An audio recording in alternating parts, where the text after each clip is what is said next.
안녕하세요. 우리 쌤들, 원장님들 잘 지내셨죠? 네, 오늘은 조금 무거운 이야기를 하려고 합니다. 어린이집의 보육교직원의 징계와 해고에 대해서 말씀드리려고 하는데요. 우리 원장님들 입장에서는 우리가 인사관리에서 보육교직원을 우리가 관리하면서 보육교직원이 우리가 물론 보육교사가 될 수도 있고요. 뭐 조리사가 될 수도 있고 또는 뭐 운전하시는 분이 될 수도 있겠죠. 네, 이런 분들이 이 직무상의 의무를 다하지 않았을 때 위반을 하거나 또는 직무 태만이 이루어졌거나 또는 어린이집에 손해를 입히거나 또는 명예훼손 뭐 이런 어떤 상황들이 벌어지면 우리가 징계할 수 있습니다. 근데 징계를 한다고 해서 그냥 바로 뭐 해고를 하거나 뭐 감봉을 하거나 뭐 이런 것들이 아니라 징계에도 우리가 정당하게 우리가 이루어져야 된다라는 겁니다. 징계는 정당하게 우리가 이루어져야 된다. 절차에 따라서. 예, 그래서 이 부분에 대해서 우리가 말씀을 드리려고 합니다. 또 우리 선생님들도 예, 정당하게 이루어진 징계라든가 해고는 받아들일 수 있으나 내가 부당하다. 부당한 해고와 부당한 징계다라고 할 경우에는 또 어떻게 해야 되는지 네, 이런 부분에 대해서 알아보도록 하겠습니다. 네, 경기도 육아종합지원센터에서는 굉장히 많은 사업을 하고 있습니다. 그 중에 우리가 어린이집 지원 사업으로 예, 우리 선생님들이 보육교직원들이 궁금해하는 징계와 해고에 대해서 예, 카드 뉴스를 올려놨더라고요. 그래서 이 부분을 기초로 해서 여러분들한테 설명을 드리려고 합니다. 징계와 해고에 대해서 여러분들 말씀드리겠습니다. 우리 근로기준법 제23조에 의하면 해고 등의 제한 이렇게 나와 있습니다. 여기서 얘기하는 사용자라고 얘기하면 원장님 될 수 있습니다. 원장님은 이 어린이집에 근무하고 있는 보육교사라든가 이 보육교사는 보조교사, 뭐 연장반 선생님 다 포함이 됩니다. 또는 조리사, 또 운전기사 이런 분들에게 정당한 이유 없이 해고, 휴직, 정직, 전직, 감봉 그 밖에 징벌을 하지 못한다라고 되어 있습니다. 다시 말하면 원장님이 보육교사를 해고를 하거나 네, 또는 감봉을 하거나 이럴 경우에 징벌을 하게 될 경우에는 정당해야 된다라는 겁니다. 네, 정당한 사유 없이 해고할 수 없고 징벌할 수 없다. 이런 것들이 근로기준법 네, 제23조에 나와 있습니다. 그러니까 예를 들면 어떤 어린이집에서 이 교사가 7일간의 무단결석을 했습니다. 그래서 7일간의 무단결석을 하고 이게 이유 없이 전화 없이 대체교사를 투입하고 또 합반이 이루어졌습니다. 그렇게 되고 또 원장님이 그 반에 들어가고 그래서 아이들의 수업에 활동에 놀이에 지장을 초래했고 이런 어떤 상황들이 벌어지다 보니까 부모님들도 항의가 들어오고 또 무단결석수로 인해서 무단결석수로 인해서 여러 가지 어린이집에 지금 손해를 입히는 그런 상황이 벌어졌죠. 이런 경우에는 정당하게 원장님이 그 교사를 해고를 할 수 있습니다. 그런 이유로 인해서. 그렇지만 그렇지 않은 우리 원장님과 보육교직원의 어떤 갈등과 이런 어떤 부분 때문에 또 감정적인 이런 부분 때문에 정당하지 않은 이유로 인해서 부당하게 우리가 징벌할 수 없다라고 보시면 될 것 같습니다. 그래서 징계는 우리가 정당하게 이루어져야 됩니다. 그래서 근로기준법상 우리 보육교직원이 우리가 정당하다, 맞아, 내가 잘못한 거야, 이렇게 인정이 되어줘야 된다라는 겁니다. 징계는 그 징계의 사유가 명확해야 됩니다. 정당해야 된다라는 거고요. 지금 얘기했던 것처럼 무단결석으로 인해서 문제가 생겼다. 네, 이런 경우에는 타당하겠죠. 또 절차, 절차라는 게 있습니다. 우리가 해고를 한다.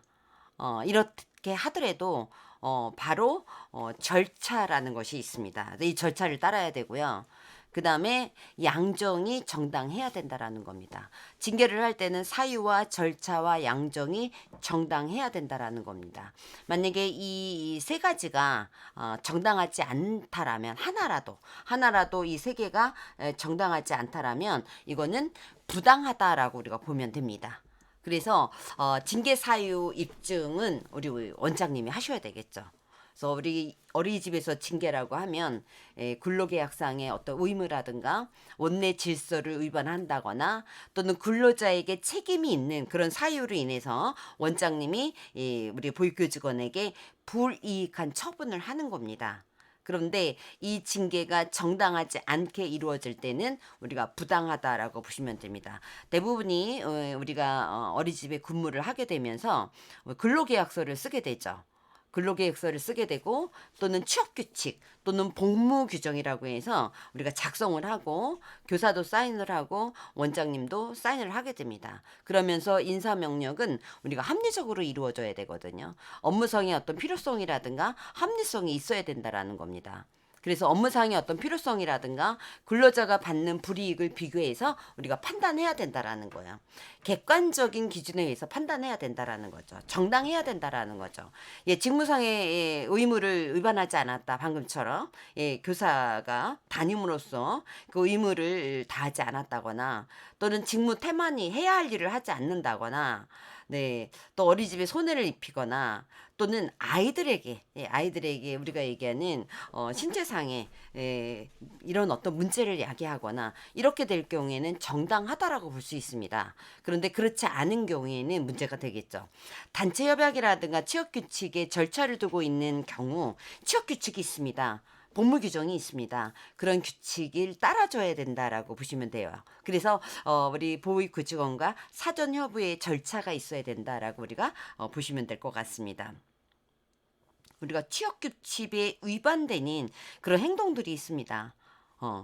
우리가 여러 가지 우리 어린이집 원장님의 입장에서 보면 교사들이 빈번한 어떤 무단 결석을 한다거나 제일 우리 원장님들이 속상한 게 아무 이유 없이 출근하지 않고 또 어떤 경우에는 그냥 문자로 원장님한테 통보하듯이 그렇게 하는 그런 선생님들도 있고 그래서 황당한 그런 경우도 있다라고 합니다. 반면에 또 우리 선생님들 입장에서도 보면 내가 교사로서의 일을 해야 되는데 교사로서의 어떤 업무를 수행을 해야 되는데 보육의 업무와는 관련된 어떤 개인적인 그런 어떤 사적인 그런 일을 해야 되는 그런 경우도 있게 되고요.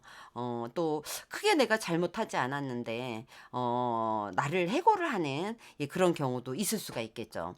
우리가 예전에는 이런 것들이 정당화되지 않아서 저 같은 경우에도 제가 현장에 근무했을 때도 그야말로 아무 이유 없이 그냥 출근을 했다가 원장님이 오늘 근무하지 않아도 됩니다라고 하면서 발길을 돌려야 되는 그런 시기도 있었습니다. 근데 지금은 우리 보육교사들도 우리 보육교직원들도 이렇게 모두 이게 보호를 받을 수 있는 그런 어떤 상황이 되었잖아요.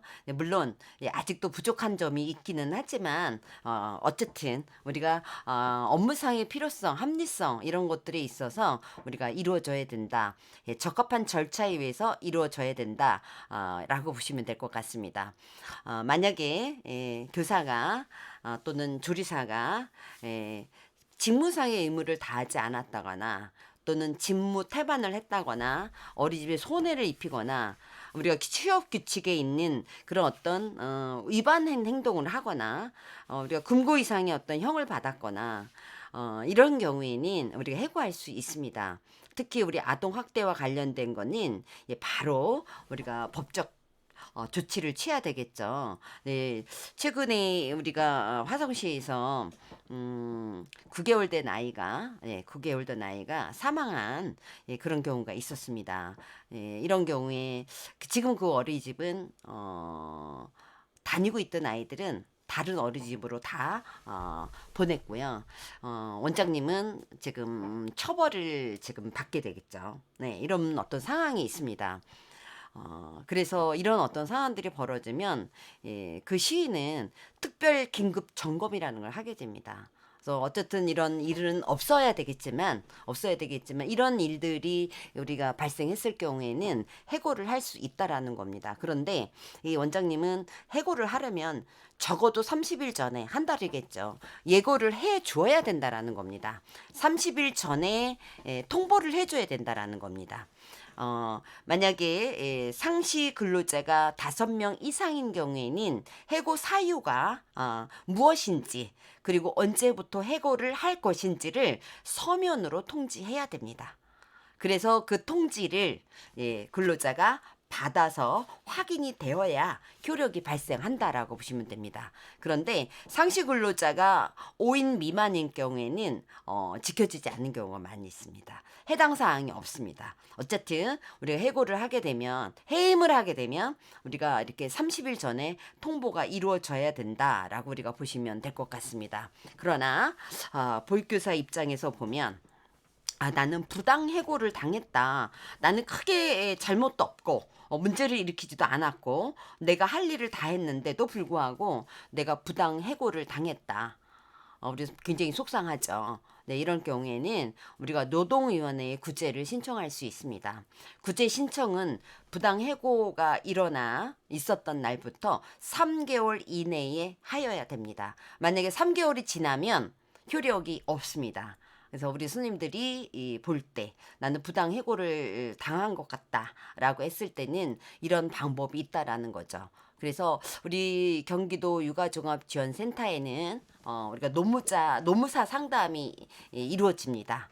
그래서 우리 선생님들이 혹시나 해고를 당하지 않더라도 노무와 관련된 그런 상담이 필요하신 분들은 우리가 경기도 육아종합지원센터로 신청을 해주시면 상담이 이루어지고 있습니다. 우리 경기도뿐만 아니라 시군구에 있는 육아종합지원센터에서 이렇게 노무와 관련된 상담이 보육교직원을 대상으로 이루어지고 있는 걸로 알고 있습니다. 물론 원장님들도 마찬가지입니다. 우리가 원장님들도 힘든 원장님이 계시고 또 보육교사들도 또 힘든 그런 교사들도 있습니다. 그렇기 때문에 보육교직원 누구라 다 신청할 수 있습니다. 그래서 상담이 필요한 사람은 이렇게 상담을 하시면 될 것 같아요. 우리가 보육교사로서 우리 전문직입니다. 품위 유지 위반이라든가 우리 여러분들 아동학대 절대로 하시면 안 되겠고요. 우리 또 음주운전, 그럴 일은 없겠지만 이런 모든 것들이 우리가 품위 유지 의무 위반입니다. 이런 것들이 그래서 우리가 징계 사유가 충분히 되어질 수 있습니다. 그러나 내가 의무를 다했고 직무 태만도 이루어지지 않았고 어린이집에 손해도 입히지 않았는데도 불구하고 내가 해고 통보를 받았다. 네, 이럴 경우에는 여러분들이 상담을 해보시면 좋을 것 같습니다. 상담을 원하는 사람들은 상담을 받으시면 좋을 것 같고요. 오늘 조금 좀 무거운 이야기를 했습니다. 그러나 우리 보육교직원 모두는 우리 원장님도 마찬가지입니다. 우리 징계를 하거나 또는 해고를 하거나 해임을 할 때는 이게 절차라는 게 있고 이게 정당한 절차에 의해서 이루어져야 된다라는 것을 아시면 좋을 것 같습니다. 우리 선생님들, 네, 오늘도 감사하고요. 네, 매일매일 제가 여러분들 화이팅 하는 거 잊지 않으셨으면 좋겠습니다. 감사합니다.